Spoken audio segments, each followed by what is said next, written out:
Welcome back to another episode of the Game Dev Show.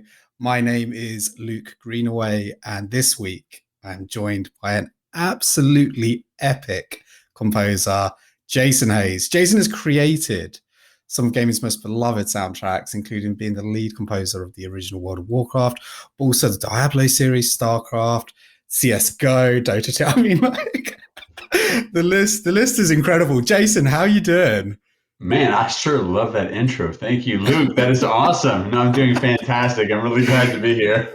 Brilliant. Gosh, honestly, it's an absolute pleasure. I'm delighted. I just think this is going to be incredible. I love your shirt, by the way. No one can see Jason's shirt.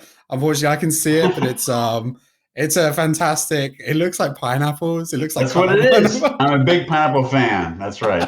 An epic pineapple fan.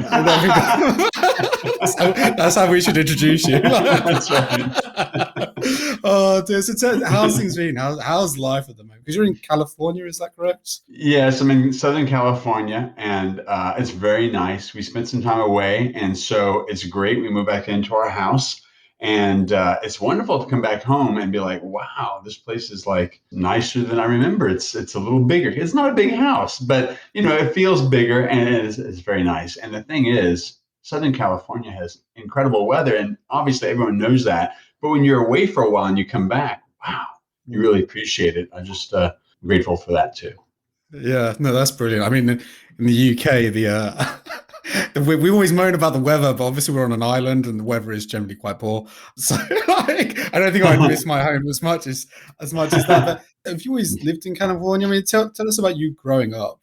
So I was born in New Orleans, Louisiana. So I'm a Cajun. I don't sound like a Cajun. I've got all my family have, various degrees of kind of a Cajun accent. I don't really have it, I don't think, but I love the food, and that's my family. So, yep, I've always been back to Louisiana, maybe about once a year, just to visit extended family and to bring my kids. But, I moved out here to California inspired by really the move to Blizzard. That was the thing that brought me out here. Originally, Sierra Online was also in California, but that was my first gig, but that was in the mountain town of Oakhurst, California. It wasn't exactly what I expected when I arrived in California. It's like it's a different experience, but what a cool place that was. But and then I moved down to Blizzard to Southern California. So have you always been into games? Is that something you've always, since you were growing up, has it always been at the forefront of your hobbies? Because not all our guests have that. There's some of them, they just fall into it.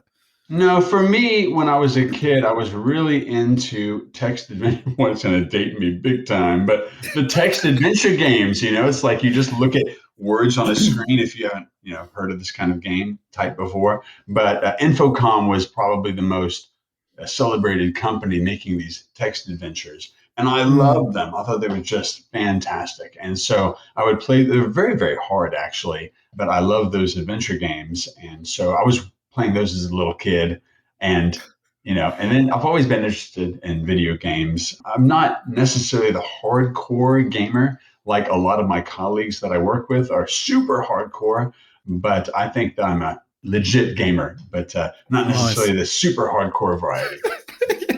What was the last game you played? So the last game that I played that I really I loved, was Detroit Become Human. It's a few years old, obviously. But the thing is, Quantic Dream, I followed all of their titles, and I'm a huge story guy. I mean, I love an immersive, compelling story, and they've really, really set a fantastic bar for great storytelling in their games. And so I love that. I thought the music was really well done, and I thought the story was just really good. That was the last title that I was really invested in.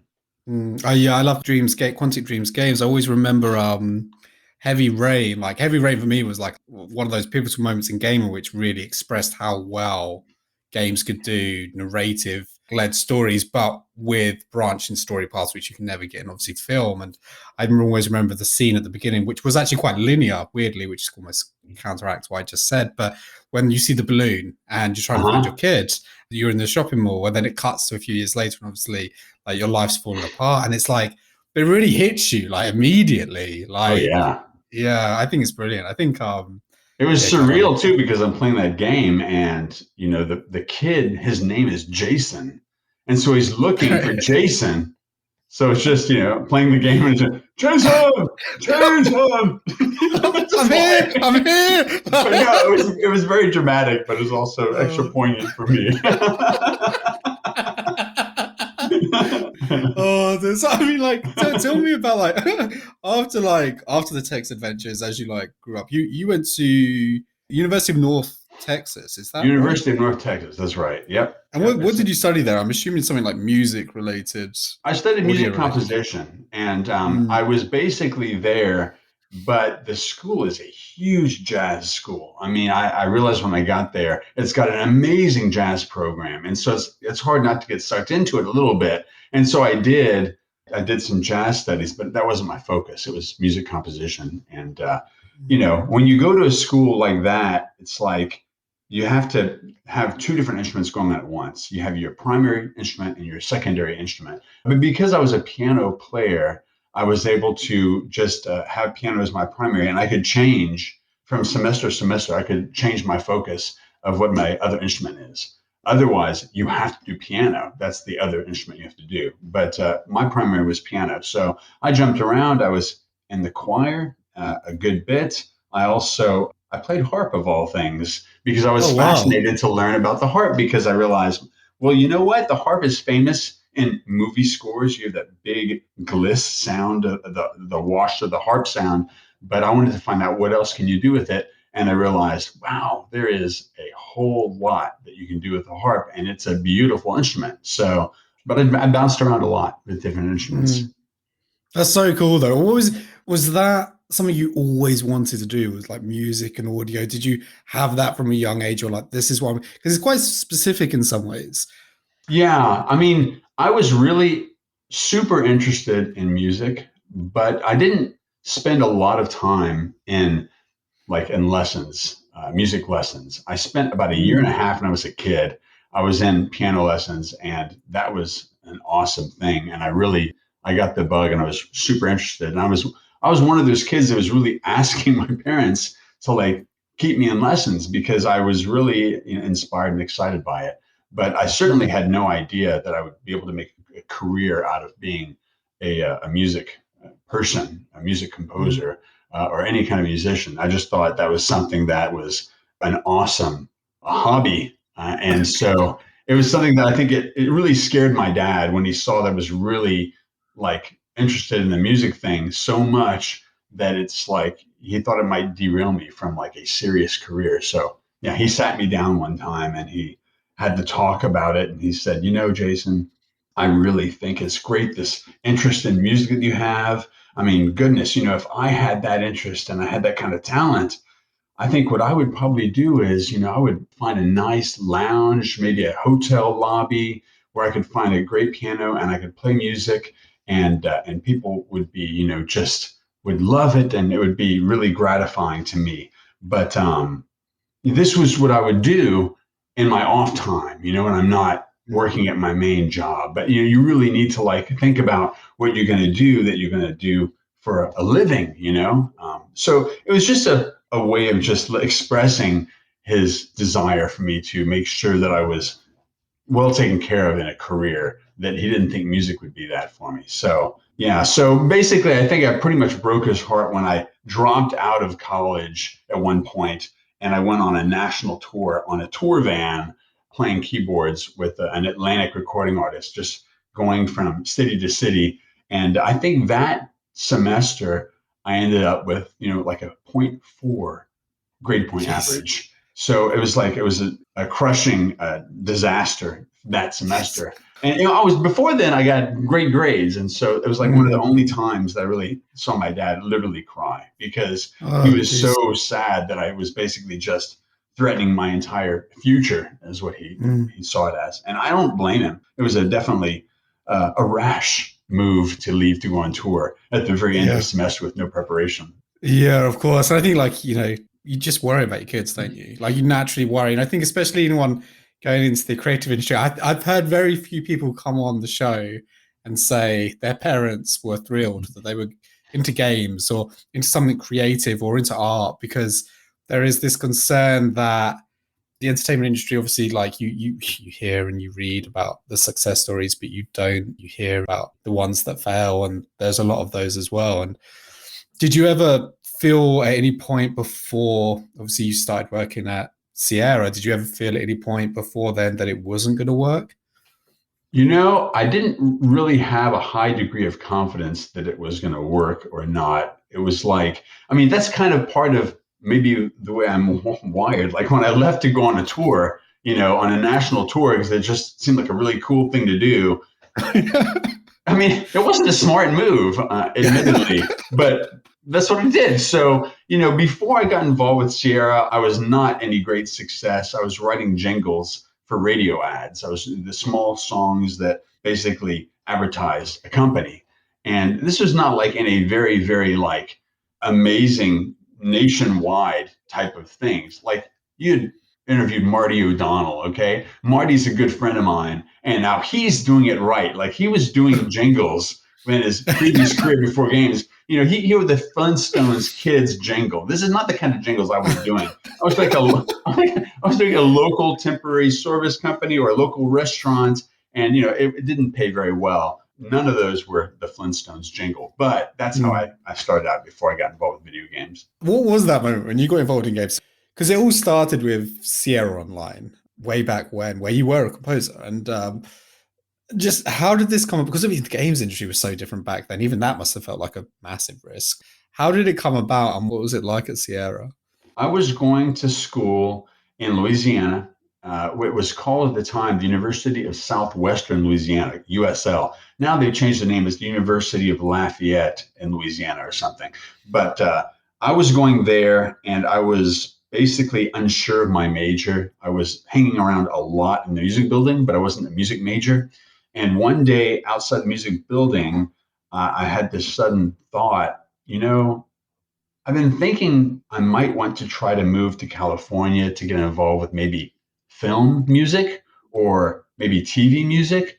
But suddenly I had this feeling of like, wait a second, what about video games? It's got to be easier to get involved with video games than major motion pictures. And I liked games a lot. And so it was this sudden feeling, this epiphany where I just thought, oh my goodness, I should definitely go after video games. So, I mean, I don't remember a lot of things. I mean, I have this really funny quirk about me where I don't have a terrific memory about my past. My wife can remember every single thing that happened in her life. I mean, it's incredible. But I'm not like that. But I do remember being outside the music hall at USL and having that feeling of, you know what, I need to look into being involved with video games as a composer. So yeah, that was just a weird thing that I had a really strong feeling about it.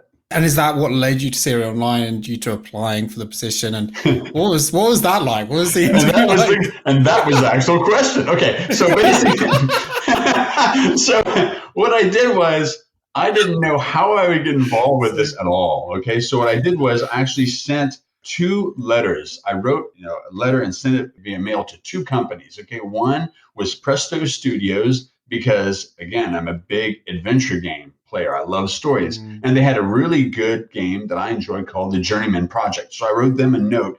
They were in San Diego, California. The other note I wrote was to Sierra Online in Oakhurst, California. So I sent those 2 notes off, and I just let it go. And I got a form rejection letter, probably from Presto Studios, and I got nothing from Sierra. And it went on for just basically a couple months later on, I heard nothing. So I was like, well, I guess I got to try harder if I want to get involved with this. But suddenly I got an email correspondence from Sierra, and they said, thank you for your letter. And I got to tell you that, we are looking for a musician. And, if you could just please send a demo, some examples of your music, and we would be happy to receive it and check it out. And I was like, I can't believe this. I got a letter from Sierra Online. So I sent every single piece of music that I had written. It was only maybe 9 short pieces of music and a whole variety of styles. I mean, I really had like dance, a jam in there, and I had like a small orchestral thing, and like all these different. is never the way I would recommend someone to send a demo in. When I give advice about this today, it's not like, hey, write everything that you can possibly do in all styles, some of which you probably suck at, but just do that and send it off. But that's what I had done, and I sent it to Sierra, and it went into the void for weeks. I never heard back from Sierra, and I thought, well, that was fun while it lasted, but I'll never hear back. Well, long story short, eventually 2 months later, I got a note, and I said, hey, want to let you know we got your demo. I'm like, yeah. I sent it 2 months ago, but they said, you know what? If you could just send us another demo, but just more orchestral in nature. And I was like, oh my goodness, I've got literally nothing else to send. I've written nothing else. And so I was kind of panicked. And so then I went through a whole, gosh, it was like maybe 3 days or 4 days. I was working around the clock, just, in my little apartment, trying to put together something for this demo. And I sent it off after a few days, and they got the demo, and eventually they contacted me again. Again, it was a long time, but eventually they invited me down to their headquarters to come visit. You know what? It led to me being hired by Sierra Online, which was my first introduction to the industry, and that was a very, very, very lucky, very blessed situation for me, for sure. Yeah, that's amazing though. I think it's great that you kept at it though, because sometimes people lose interest and they're like, well, I'm going to go and do something else, maybe something easier to get into. Did they give you context about what the demo was for? Was it like, okay, cool, we're going to make a space game, or we're going to do X, or we're going to do Y, or was it kind of like, here's a blank canvas, we want something orchestral? They had told me nothing, and the thing is, even when I got the call to come interview, I realized that I was maybe one of 3 to 4 people that were considering this position. So when and what 25% chance I might get hired for this thing if it's 4 people or something. So I know I really had a panicky feeling like this might go away. But I went there for the interview and stuff, and I had no idea. But it's amazing because some of these things just kind of, it's incredible when they feel like they're meant to be, because I was going throughout the whole studio, meeting lots of people, but this one young guy who's like 24 years old, 25 years old, and that's Mark Inkleberg. And he was a designer for a new game at Sierra. And as it turned out, he was the guy who was actually interested in needing a composer for his game. And I'm telling you, this guy, we had such a fast feeling of friendship, like one of these ideas of, an old soul kind of meeting. It was really cool. It's like he was really smart. I mean, he's a computer programmer, he's a designer. He had actually designed the mission to repair the Hubble Space Telescope, okay, for Johnson Space Center, which was like one of the first virtual reality type of simulations, I think that there ever was, probably. And so he was doing that before he went to Sierra. So he ended up having a big part in me getting hired, because he was the one who was receiving the demos, and he's the one who was basically the one looking for someone. So I feel super grateful for Mark for basically giving me my start.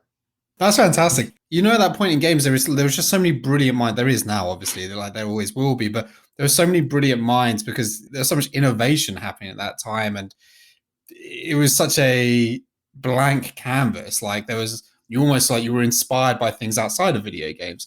Did it ever feel like intimidating going into that world and thinking, wow, I've actually got to compose music for video games?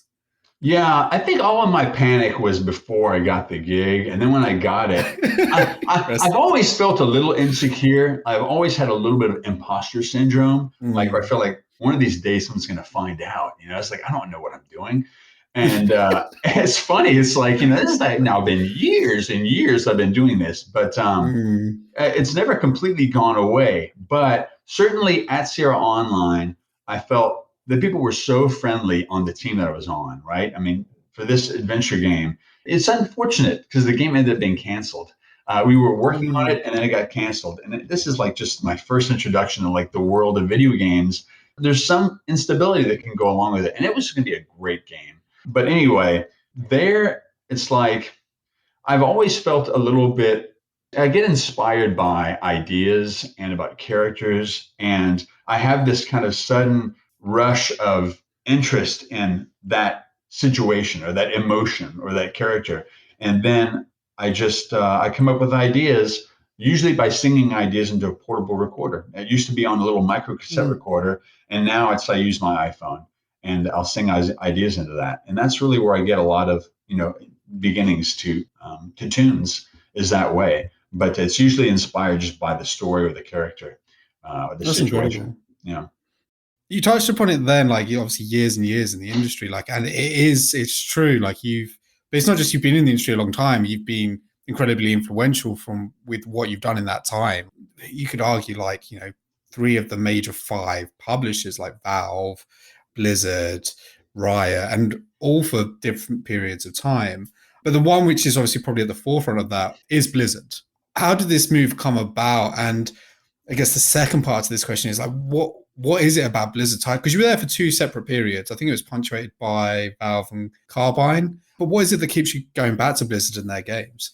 Okay, so I was at Sierra. I was working on basically for them, and my buddy Victor said, you should go down to the game. It was called the Computer Game Developers Conference, CGDC. Now it's just Mm. GDC, but at the time, it was CGDC, and he said you should go. And I'm like, you know what? Okay, and so he talked me into it, and so I went down to CGDC, and the thing is, they'd already canceled the game that I was working on. Luckily, they didn't let me go. I thought they'd let me go if the game went away. Then I thought, well, goodness, because the entire company was moving away from adventure games, which is really what got them, completely, like, their initial attention on the company was the adventure game, and that's what really made me super excited to be there. And as soon as, like, they started canceling their adventure games, they were moving toward other things, looking for ways to basically find the next wave of what would be popular for interactive entertainment. And so they were totally getting away from it. So I was concerned about my job because, yes, I was still there and I was still working on some things, but it felt a little bit like thin ice. And it certainly wasn't a thing that I was super attracted to. Of course, I was just grateful to have a job. But so I went to CGDC and I brought with me a portable Walkman. It was it was a CD Walkman. For those of you that have not used CDs lately, this was a popular way to listen to music portably. You have the CD player. And so I brought my CD Walkman and with some of my music on it, and I had some headphones. And I walked into that conference, this convention, and I introduced myself to strangers just everywhere, right and left, just saying, hey, my name is Jason Hayes, and would you be willing to listen to some music, and to, like, okay. So I would basically put the headphones on the person, I'd play the music, and I'd do this all over the convention. I was probably a horrible, irritating person because I was going up. I was being friendly about it. But Yeah. one of the guys I went up to was Bill Brown, who's actually a terrific composer. And I've followed his career over the years. He's done video games and TV and all kinds of things. But he was really nice to me when, he had worked on the game called Pitfall and they were promoting it. And so I asked him if he'd be willing to listen to some music, and he did. And he was like, wow, that's a lovely theme. And, it was really special that he actually took the time and he said something nice. So that was really cool. And so there's lots of people I met there at that convention. They had a job fair at CGDC. And I didn't know this. So, like, I got to go to the job fair. So I walk into the job fair and I walk to the booth for Blizzard. And I said, hi, my name is Jason Hayes. Would you like to hear some music? And the guy says, well, I'm kind of busy now. It's a job fair, I'm like, well, yeah, that's what I'm here. I'm here to talk about a job. What can I do? Like, well, no, I appreciate it, but why don't you come? Maybe if you want to come back when we close down around 5 p.m., I'd be happy to maybe listen to music, then. And I was like, okay, well, I'll be back. So it was like, I went away, and several hours later on, I made my way back into this area when they're shutting down. And he saw me coming and walking up. He was like, oh, God, here comes that kid again with this damn music. Okay, so anyway, so I walk up to him. I'm like, hey, it's me again. You said you'd listen to music. I'm here to share it with you. He said, okay. So he put on the headphones and he was nice about it. He's like, oh, that's great. Well, we were looking for someone, actually a sound designer, but we took that whole notice down, so we're not doing that anymore. I said, oh, okay, well, Well, it's nice to meet you. So I don't know what that had to do with me getting the gig at Blizzard, except for the fact that maybe it made a funny story that they brought back. And when I Yeah. contacted eventually someone that would, take my call, it was a funny story to tell about it. But Yeah. but yeah, so I ended up basically getting, yeah. So the guy was Matt. I'm calling him out. He was actually nice to actually take the time at 5 o'clock to listen to my stuff. But that was Matt Householder, who's a producer for Blizzard, who was working on basically he's on the Diablo franchise. But eventually, I got to talk with Glenn Stafford, who was the audio director at Blizzard. Like I said, I made a funny story, and eventually I got to be interviewed by him and stuff.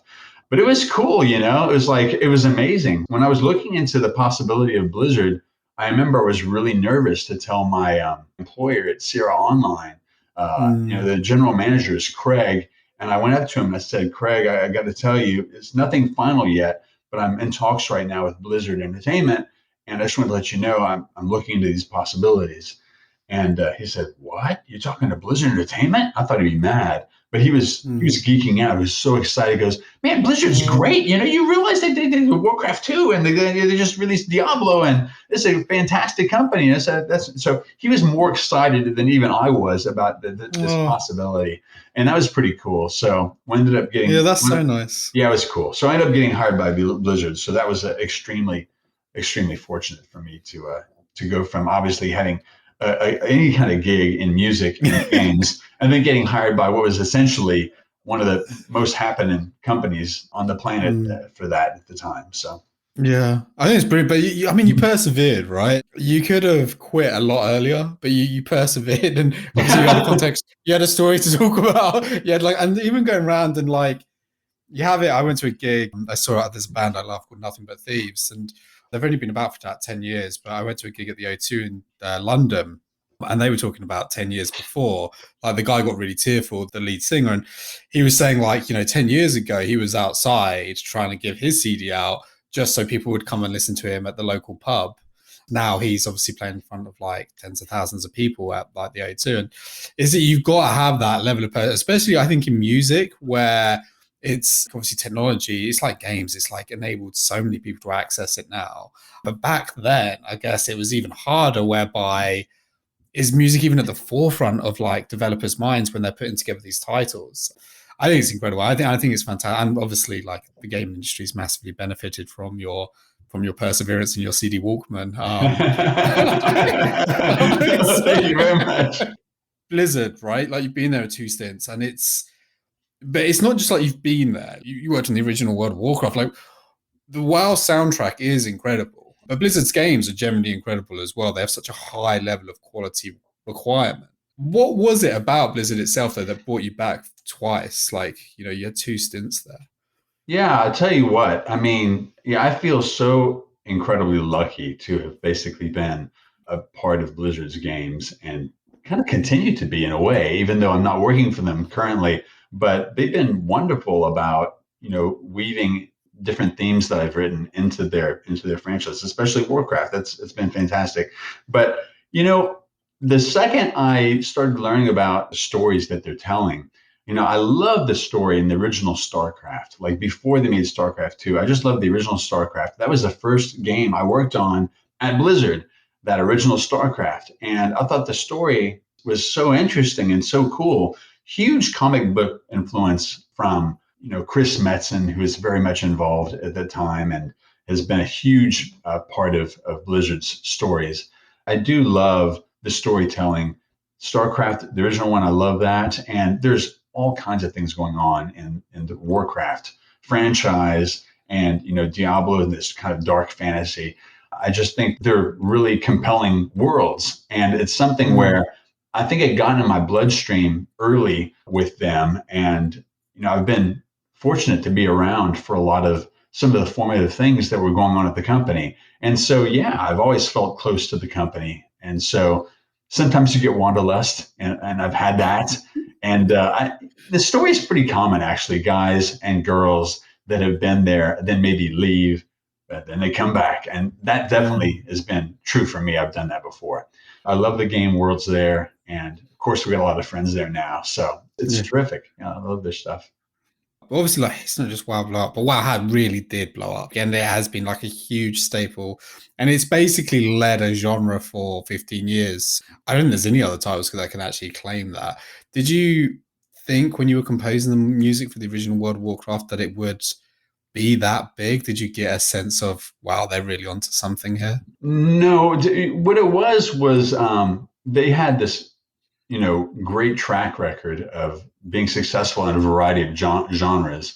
And, of course, before World of Warcraft, EverQuest 2 was, like just EverQuest. That was like the big, open world game. But I think we hoped it would be successful. But the measure that we had for the possibilities were so much more humble. We were thinking like, my goodness, this thing can be around and still played, say, after 5 years. That would be incredible. I mean, that would be like the pinnacle of just the most successful possible title would be if it made it to 5 years. And so no one saw at all what happened. And so that was amazing to all of us to see that happen. I think that that genre, the MMORPG genre, it's incredible how WoW has been such a huge part of just that becoming as big as it has been. The music when you go into like the major cities like Stormwind and Orgrimmar, it's like the way it fades in and it's so different, right? Like if you go into Stormwind, you go into the chapel, like it's very like, the epitome of holy music. It's the music that really brings those cities together. I look at Star Wars now and how Duel of Fates is almost like in equilibrium with the narrative. It's so interesting when it kicks in. You're like, okay, cool, something like epic's about to happen. What makes a great soundtrack or a timeless piece of music? It's hard to say, honestly, because it's funny. When I was originally working on a gameplay trailer, okay, for World of Warcraft, that was something that I did long before release. And I had something that I'd written just for the gameplay. It's like a 2.5 minute gameplay trailer, and I had written something for that. I wasn't trying to write, like the main theme of the game at all. And I feel like if I was setting out to do that, to write like a main theme for the game, it would have been way too intimidating. I would have been just paralysis. And so this has been the case for me in a lot of situations. I mean, certainly that gameplay trailer ended up becoming the music that now we use as like the WoW main march that makes its way into all the launch screens. But at the time, there was no thought of it being that way. Another situation that took place was, I had written a piece of music back in the Warcraft 3 days for the Electronic Entertainment Expo. We had a trailer, we had a cinematic animation, and that was in 2001. And I had written this piece that was going to basically try to just be the score for that trailer. And I did it for the piece, but it ended up becoming something that got used like a lot. It's a piece called A Call to Arms. And so it was used in that trailer, but then it's been used many, many times for promotional pieces for Warcraft. And it was so bad that Neil Hubbard, who was the head of marketing at Blizzard, said, dang it, Jason, you got to write me some different music. I'm sick of using the same piece of music over and over again.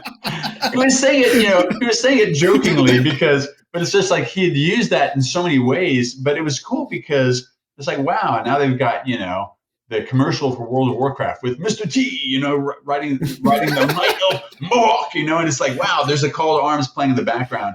And so it's cool because that kind of thing ties it together and gives it a unified feeling of like, oh, okay, this can be representative of the call to adventure, maybe in the Warcraft universe. And I love it when themes like that can become a signature element. But again, it's not like it was originally written to try to have any kind of lofty, ambition. It was just a piece for a promotional trailer at the time for Warcraft 3. If I'm just having fun trying to capture an emotion or a situation or a character in a piece, then I can, be free just to kind of explore ideas that kind of tickle my fancy, but they're not trying to be this big, important, piece of music. And sometimes, you get lucky and something kind of sticks. I mean, you've touched upon it throughout the episode so far, but could you walk us through your creative process?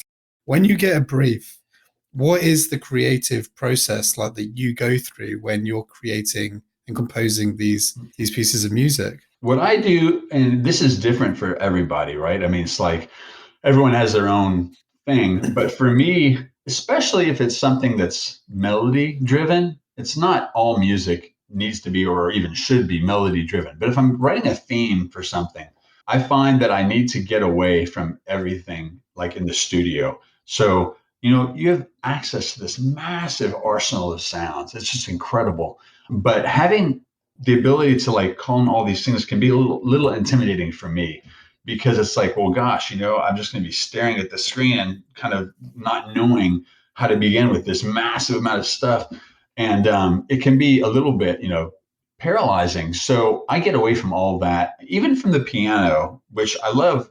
I love the piano, but I even get away from that and I just take walks or I go for a jog or something and I bring my portable recorder and I'll think about the situation of the character, the theme I'm trying to write, and I'll sing ideas into the recorder. Horrible, horrible recordings. I'm not a great singer, but not the kind of thing I really want to make, to release for people to actually, for their own heckling enjoyment. It's just for me to remind me of what I'm thinking.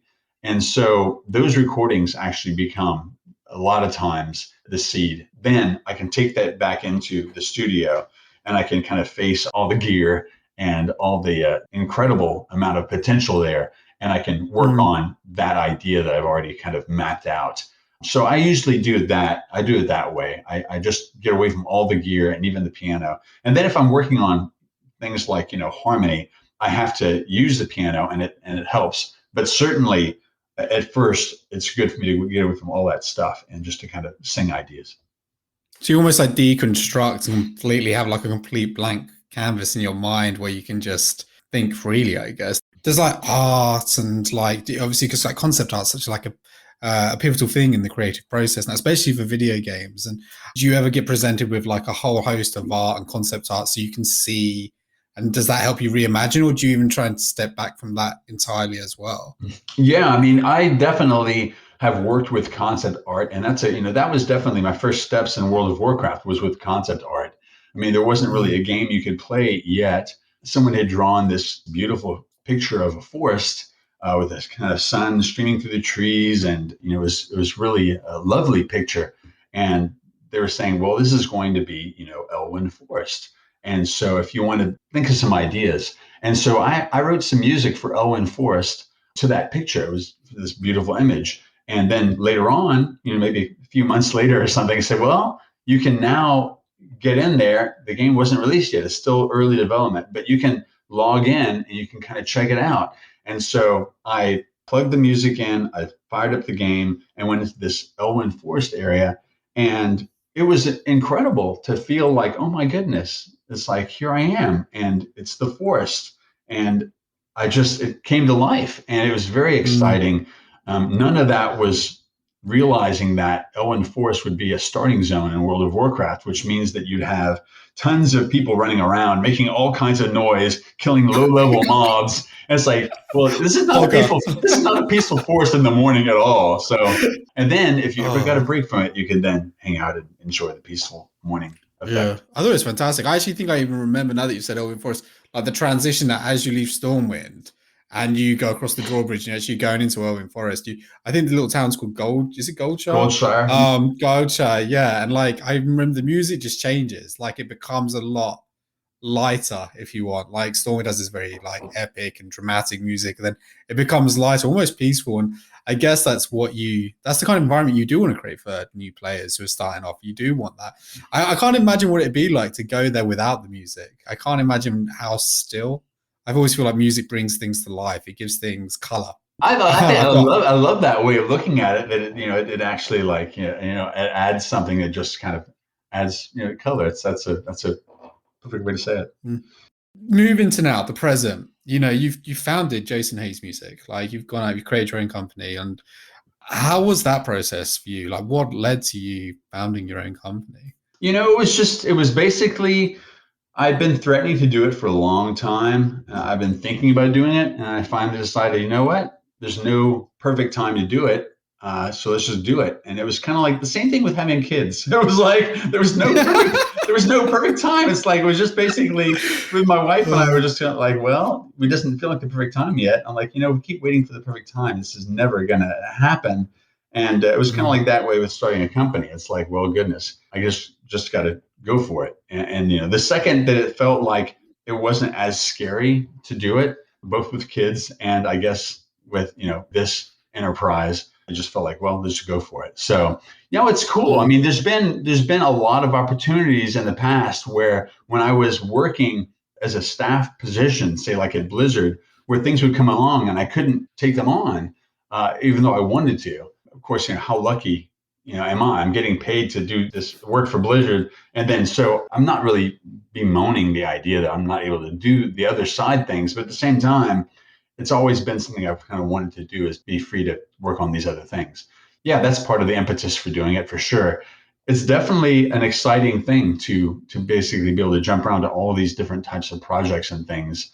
That's a cool thing. I know it sounds weird, but does it change the mindset at all? Does it add additional pressure when you're having to create something, or does it actually free you a little bit because you're like, well, actually, I can create this completely independently. I have obviously this is my company. I have my own portfolio. How does the mental chemistry change? Well, the big way that it's very, very different is that, when I'm working, say, for a company, it's like they talk about, someone used the term, I thought it was a good metaphor, the idea of loading up the cart and pulling the cart. Well, the pulling the cart is like doing the work, right? And loading up the cart is like getting the work.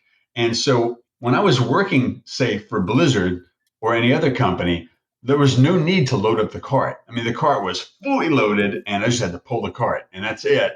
And that's nice because you're not having to worry about how you're going to get work and go after these things. But man, as a self-employed person, it's like, you better be thinking about loading up that cart because the cart is not going to load itself. And there's an immense amount of time that you have to spend to make sure that cart is being loaded. Yeah, you have to do a lot of work on the loading it up. So that's been the biggest shift for me.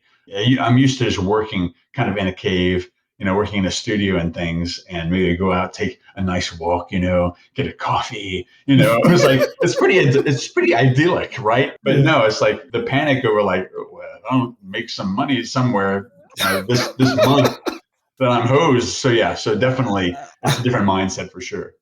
Does it change the dynamic with you and the companies that you work for because now you're not internal? Does your reputation does that tell its own story so the dynamic is the same? I mean, how does that change? Well, I mean, the thing is, you want to be as much as you can a part of the team that you're working on. You really want to be, because I know that I've benefited greatly from being in-house at the company a lot of times when these ideas are being formed. And it's great to be a part of that conversation. And you are really familiar with, ingrained in the whole thing, as opposed to, say, if I was just doing music or sound and kind of throwing it over the wall for them to use, or that's not really what you want. You really want to be involved in the day-to-day as much as possible. So I like to be as involved as I can be with the company and the project, so that I'm not just kind of coming along as someone who's throwing these assets over the fence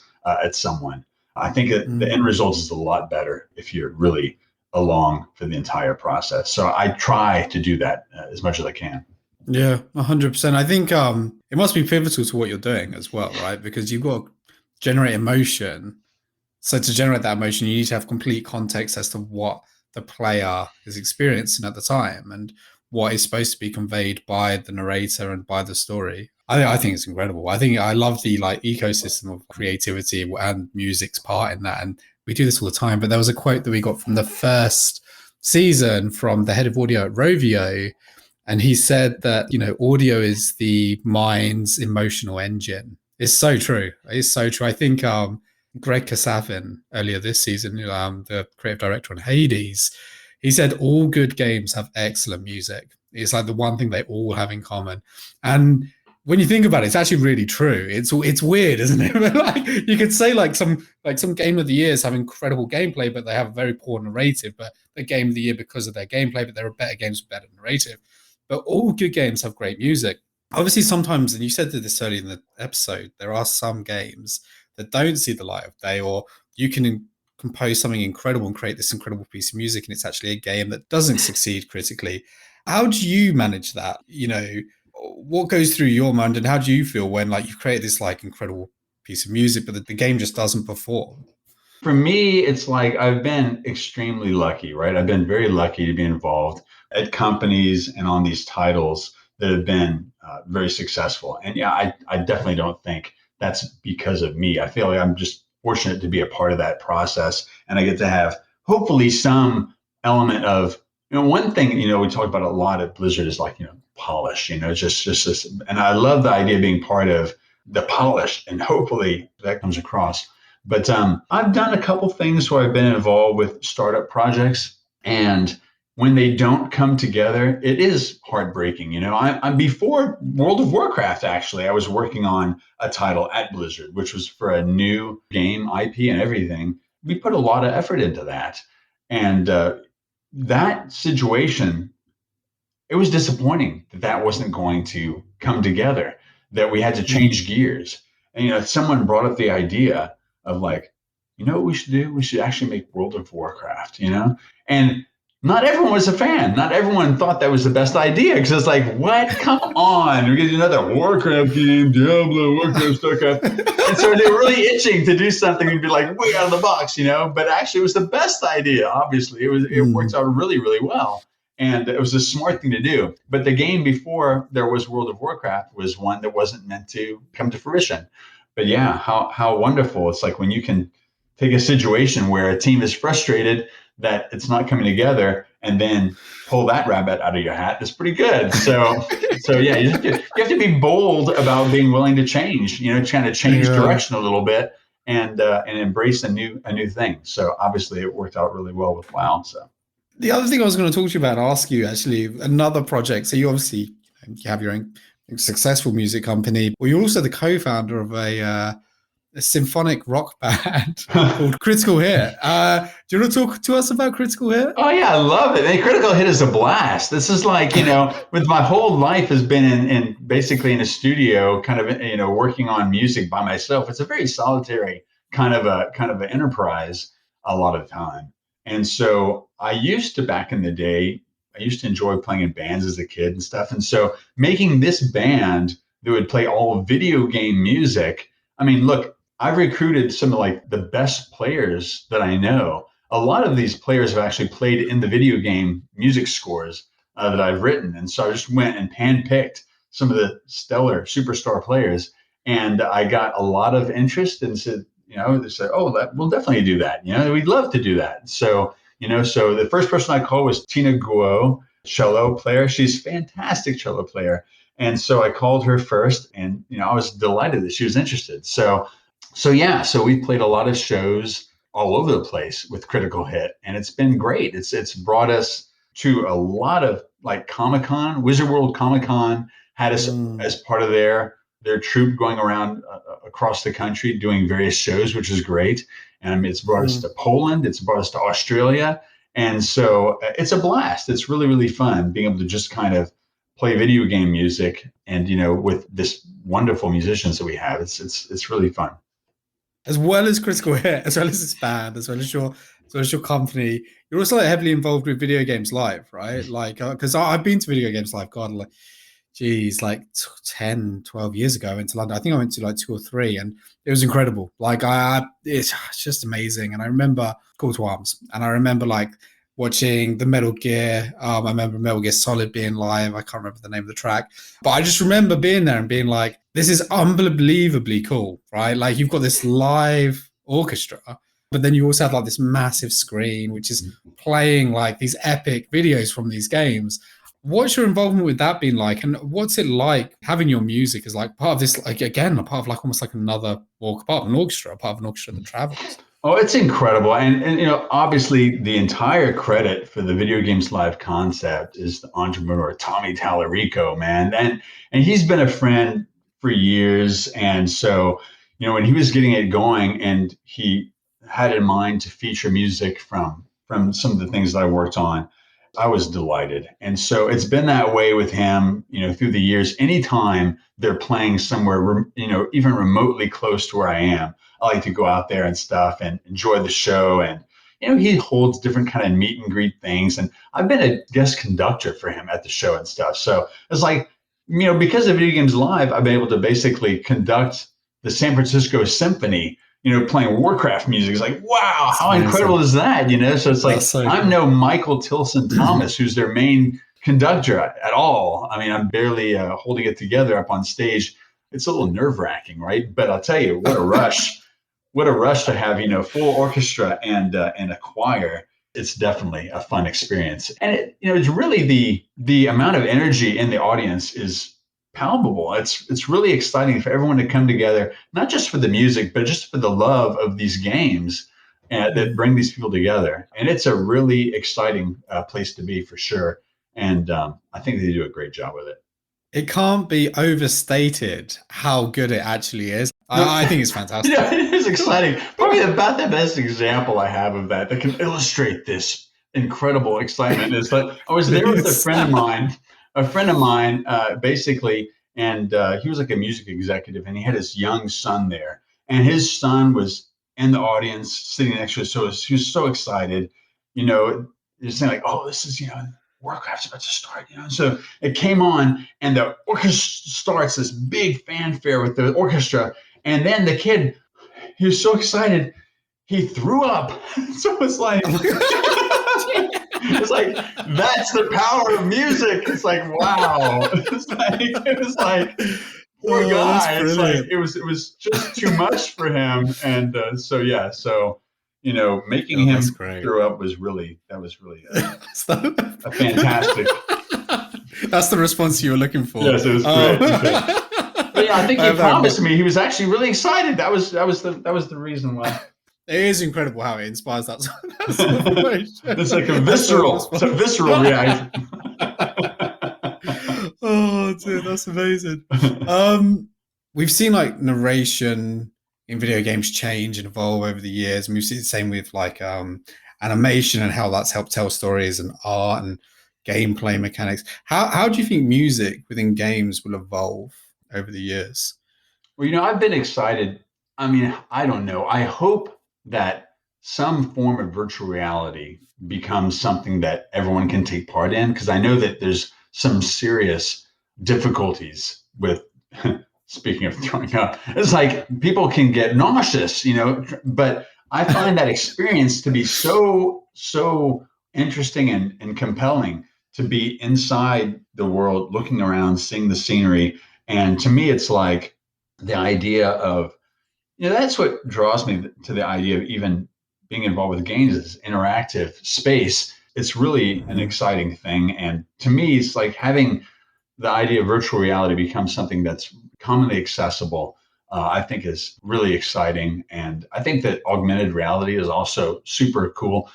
A lot of this stuff, and they talk about the idea that you might experience these kind of gamified experiences where it's like, it's not just for entertainment. It can also be things that are just their educational experiences. There could be ways that you just interact with content in a way that can be aesthetically interesting, but not necessarily kind of a game experience. It could be that basically this becomes a part of regular everyday life. And I think that's an exciting thing, because the idea of basically just interacting with technology in a way that immerses you, I think is a really compelling thing. So I don't know. I'll be interested to find out.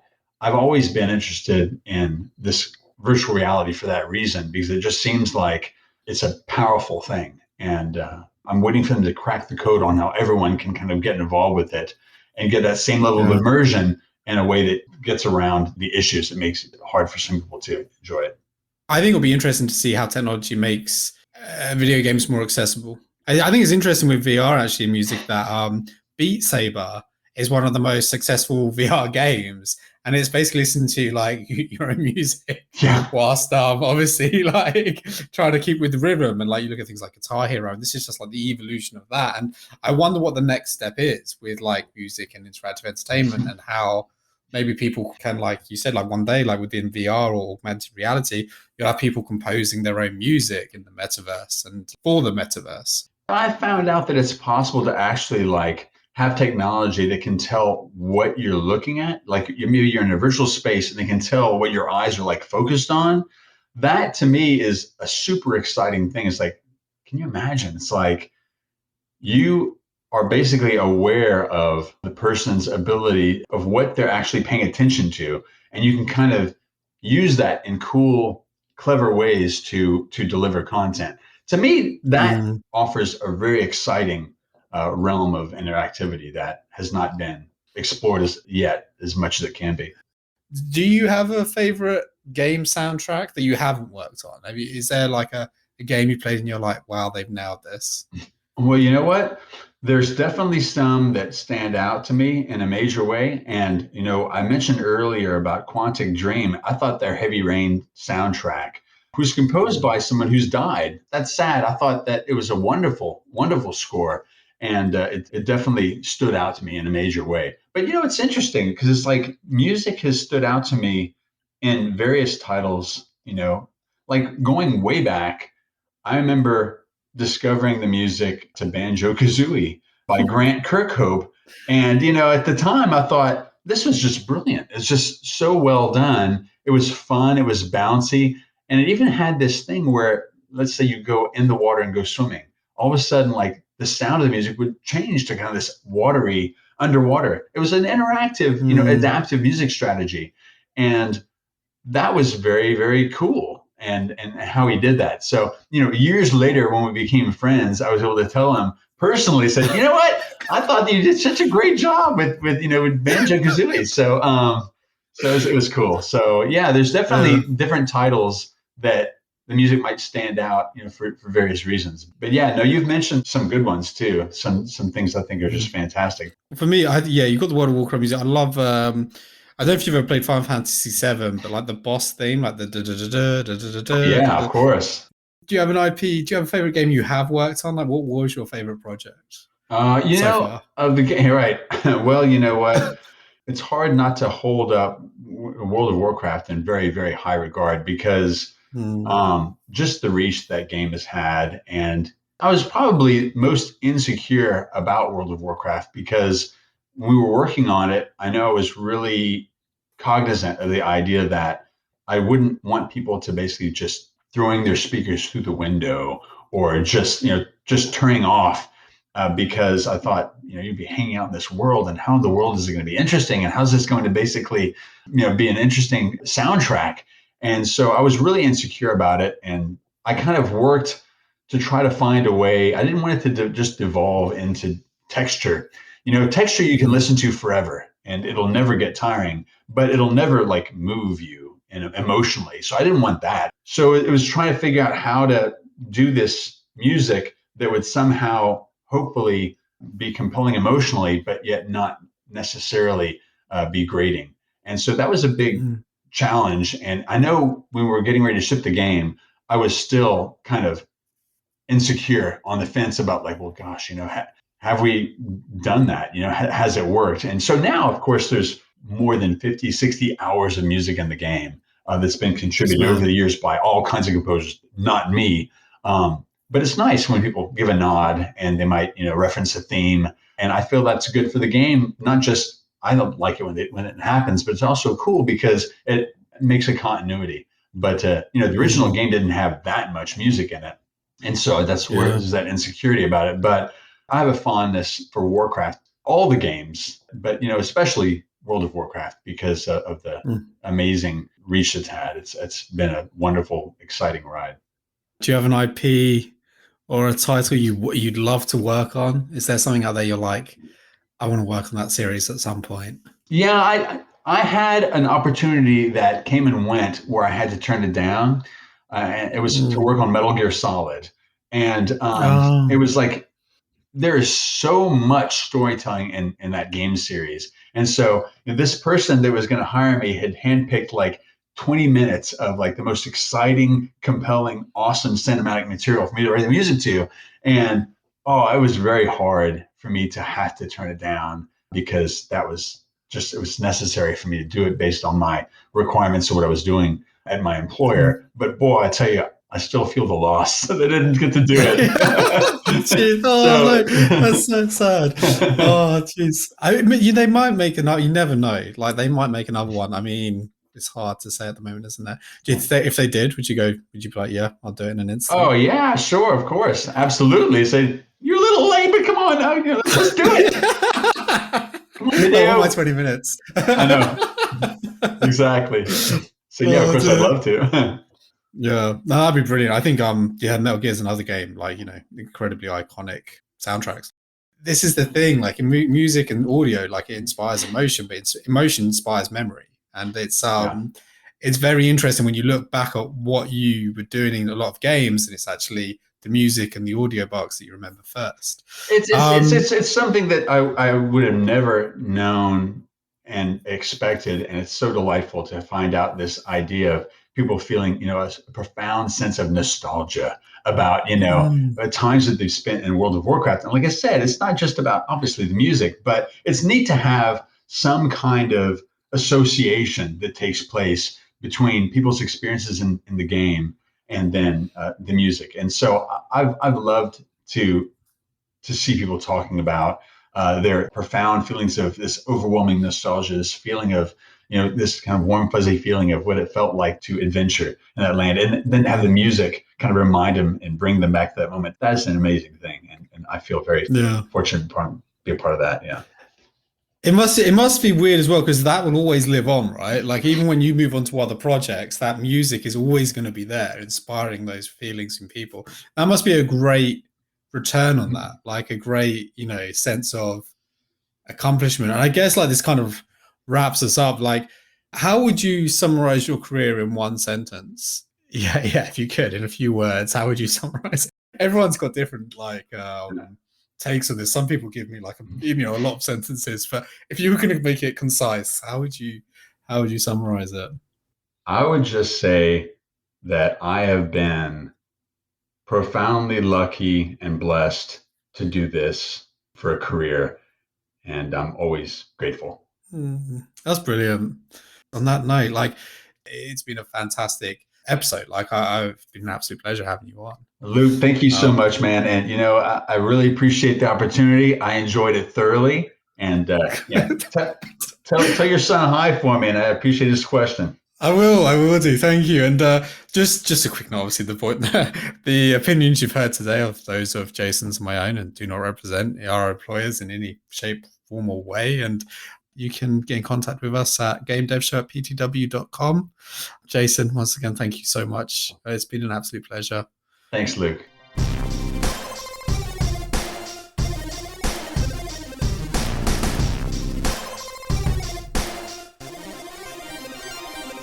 Game over.